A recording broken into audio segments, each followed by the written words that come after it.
These new Jupiter Cine lenses from Sirui are some of the best prime lenses I've used, and they're macro lenses. Let's check them out. Sirui just released the new 75mm and 100mm lenses to complete the full set of Jupiter Macro primes that were released last year initially with the 24, 35, and 50mm lenses. And now this is a beautifully matched set of 5 lenses. Now today we're gonna focus on the 75mm and the 100mm lenses, but I will be posting another video soon covering the entire set. Let's take a look at the build quality first, because this is one of the most standout parts of these lenses. So the lenses are made of a machined aluminum, and they're really solid. They feel really nice in the hand. They definitely have a premium feel to them, and there's no plastic or rubber to be found anywhere on these lenses. The aperture ring has a nice smooth rotation, but there is some resistance or dampening to it. So I feel confident using it, knowing that I'm not gonna accidentally bump it and change my aperture in the middle of filming because it's too loose or something. And the focus rotation on each of these lenses is about 200 degrees, and it feels really smooth. I can always tell the quality of a lens just based on the focus ring itself, and these definitely pass the test. The focus throw is just long enough to be really precise when focusing, but not so long that you have to rotate it time and time again. I can just do one hand motion like this to completely go rack focus from macro to infinity. Both the focus and iris rings have industry standard 0.8 mod gears, so they can be easily used with something like the new Nucleus Nano 2. Now, a really important part of any good cinema lens kit is having unified gear positions.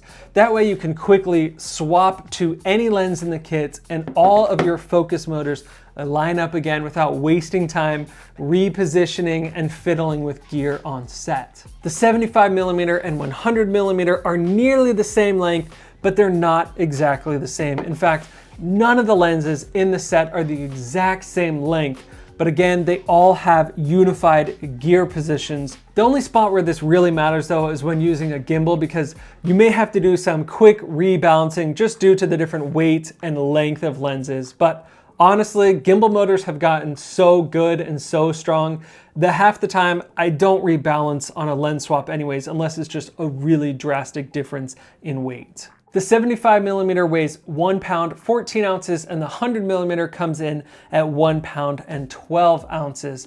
The front outer diameter of each of the lenses is an industry standard 95mm, which is perfect for people like me because I use clamp-on matte boxes. And what I love about that is that I can really easily pull off the matte box and slap it back on once I do a lens swap without fiddling with any screw-on adapters or repositioning the matte box on 15mm rods. It's just really quick. For me personally, I'm using the Polar Pro Base Camp with variable ND filters, but really you could use any clamp-on matte box such as this one from Small Rig, which is much more affordable. Now, the lenses come in 2 different mount options. You can either get them in PL or Canon EF, which is what I have opted to do, because I've talked about that in many videos before, but I feel like Canon EF is one of the best options because it's adaptable to pretty much any mirrorless camera out there, and anything that uses EF mount is gonna be native. So I absolutely love that. So what I'm using here is just a very simple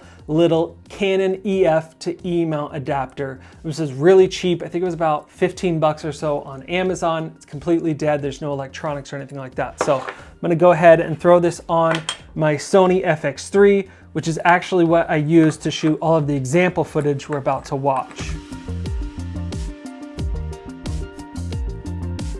Okay, now it's fully mounted and you can see what it looks like to run with these lenses on a Sony mirrorless camera. Now that we've covered the build quality and design of the lenses, let's see how they actually look. So here's some B-roll footage I shot in the beautiful fall weather in Utah, and this is exclusively shot on the 75mm and the 100mm lenses only.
Man, those colors are just so beautiful, and something really nice about these lenses is that they are all color matched. So when switching between any of the lenses in the kit, you can really feel confident that everything is going to look cohesive and be easy to color grade in the edit when you're actually trying to match all the shots together. This is a really nice benefit of using a full lens kit because you know everything is going to look like it belongs together instead of a bunch of random mismatched lenses getting all mixed together from shot to shot.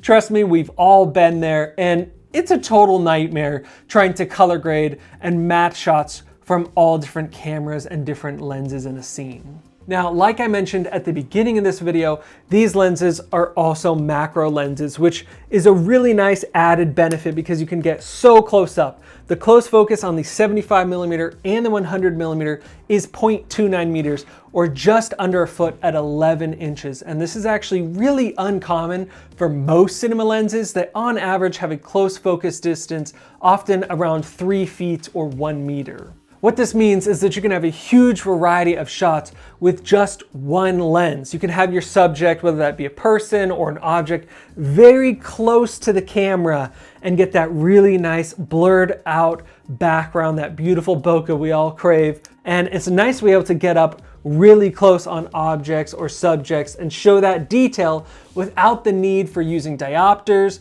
or switching to another macro lens that might not be color matched with the rest of your lens kit.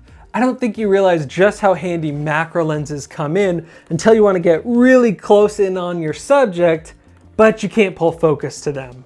I've had issues with this in the past with my Rokinon Cine DS 85mm lens, where the close focus distance is just over 3 feet. So I really can never get in as close as I want to with this lens. Now, I'm not going to be going into really technical tests and charts in this video. This is more of a look at the quality of the lenses overall and how they actually perform in the real world.